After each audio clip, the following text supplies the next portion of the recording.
Alors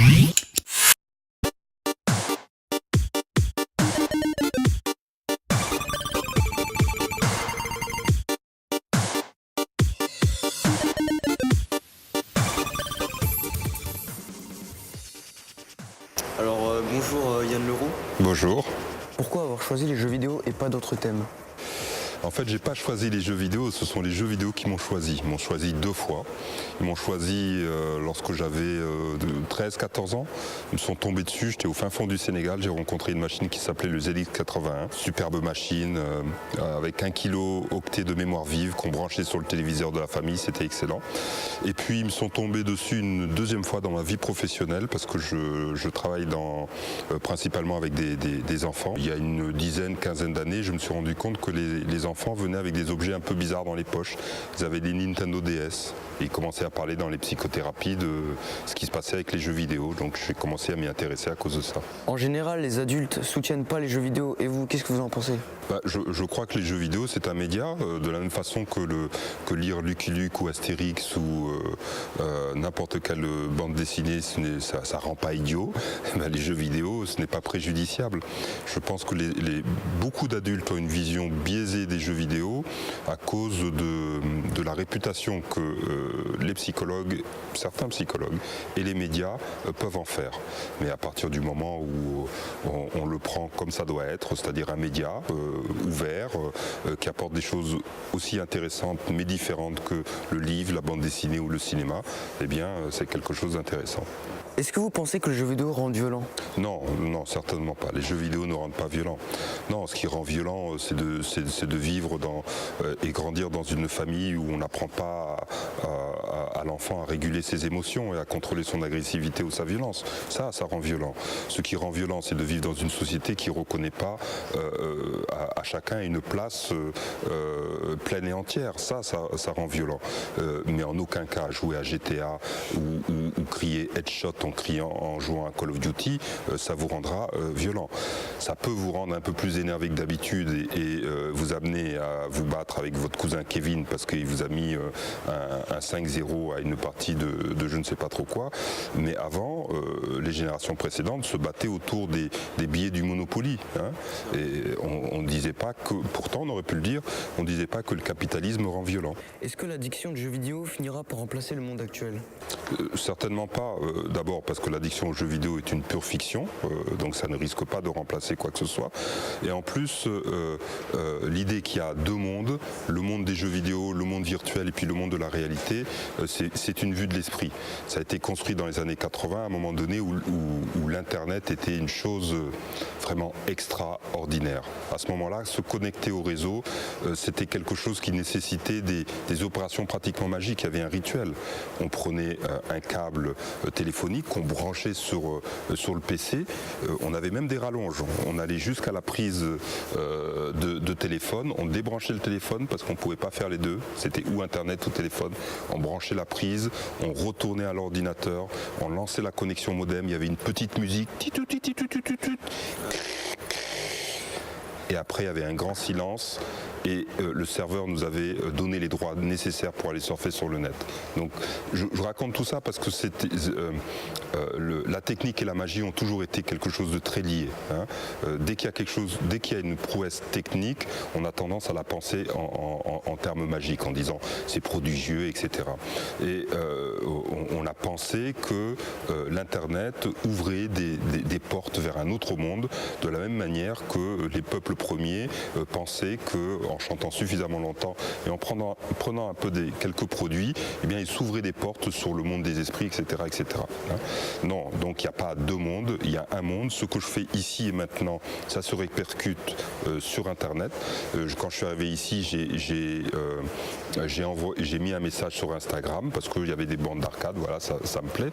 Et c'est pas Instagram, c'est pas un monde de pur esprit. Il n'y a pas mes arrière-grands-parents qui sont sur Instagram. Ce sont des gens de ici et maintenant. Ce qui est vraiment intéressant, c'est que du coup, les Blancs ont le plaisir de fonctionner comme les indigènes. La pensée magique qui est généralement réprimée en Occident est mise de côté, elle est réprimée donc mise de côté, mais sur Internet, elle fonctionne en plein. Le numérique va-t-il changer le monde ? Le numérique définitivement a changé le monde. Et il n'est pas possible de faire un pas en arrière. Ou alors on part dans des schémas hollywoodiens catastrophiques et puis il y a une régression technologique terrible.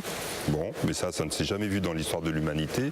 Mais depuis que le web a entouré toutes les activités, au moins des pays nord-occidentaux, et puis de l'Asie ensuite, ce n'est plus pareil. Quand je faisais mes études, pour pouvoir avoir accès à un livre, il fallait que j'aille dans une bibliothèque, que je demande au bibliothécaire si le livre était là, etc. etc.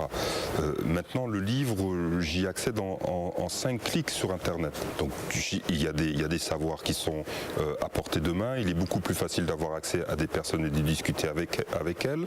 Donc il y a plein d'activités sociales qui sont facilitées grâce à l'Internet. Le commerce est facilité, la guerre est facilitée. Il y a des nouvelles façons de faire la guerre. Bref, tout ce qui habituellement transforme les sociétés est remanié par l'Internet. Donc il y a des changements majeurs qui se produisent du fait du réseau. Vous qui êtes auteur du livre Jeux vidéo, ça ne rend pas idiot, pourquoi vous avez écrit ce livre? Parce que vous êtes un gamer ou parce que vous le pensez vraiment? Les deux, mon capitaine. Alors, je suis un joueur, malheureusement je joue pas suffisamment. Je dois confesser que je ne suis même pas au top level à World of Warcraft. J'ai pratiquement une extension de retard. Je promets que pendant les vacances de Pâques, je réglerai ça. Mais oui, je joue aux jeux vidéo depuis qu'une machine m'est tombée entre les mains.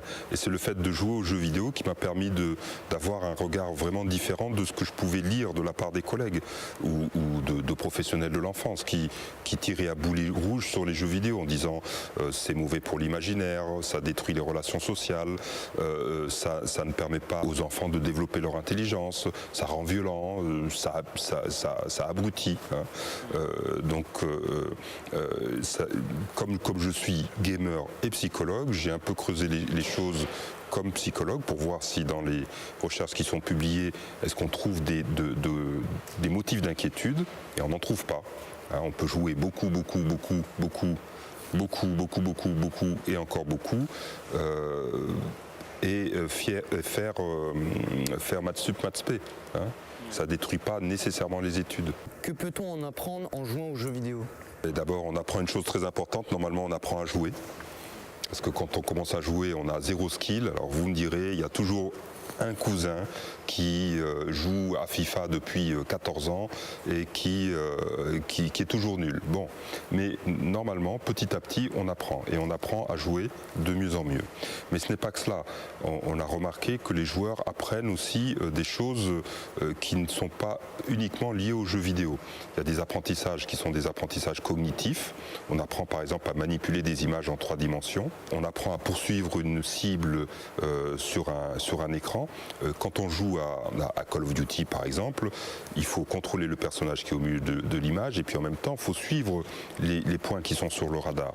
Donc tout ça permet d'entraîner des capacités qu'on appelle les capacités visio-spatiales. On sait aussi que les capacités à raisonner de façon logique sont entraînées par les jeux vidéo, pas avec des jeux comme Call of Duty, mais plutôt avec des jeux comme les MMORPG, World of Warcraft, EVE Online, etc. Il y a des apprentissages qui sont aussi affectifs, parce qu'il faut apprendre à se contrôler. Les rageux ne sont jamais de bons gamers. Donc il faut apprendre à se contrôler suffisamment, à réguler ses émotions. On apprend à utiliser un type de jeu vidéo pour se divertir, et puis un autre type de jeu vidéo pour s'énergiser, des choses comme ça. Puis il y a des apprentissages sociaux qui se font. Il y a des choses, il y a des savoir-faire qu'il faut acquérir en ligne. Quand on rentre dans une partie de League of Legends, il y a des choses à faire et à dire pour être repéré comme un joueur qui sait jouer. Même si on ne sait pas jouer, au moins on sait habiter cette identité. Donc il y a des savoir-faire sociaux. On apprend apprend à interagir avec les autres, et puis on apprend à se servir de tous les dispositifs numériques. Quand on joue à un jeu vidéo, une fois qu'on est sorti du jeu vidéo, on traîne sur jeu online. Quand on traîne sur jeu online, on apprend à uploader une image, on apprend à utiliser des mèmes, on apprend à troller, on apprend à se réunir pour aller harceler quelqu'un sur Twitter, et on apprend beaucoup de choses. Ce sont vraiment des couteaux suisses, des plateformes dans lesquelles les joueurs peuvent peaufiner des apprentissages qui leur sont utiles toute leur vie. Sauf pour le harcèlement sur Twitter. On est trop des winners, il n'y a plus de questions. On est arrivé à la fin du livre. Eh bien, merci. Merci à vous. Un plaisir.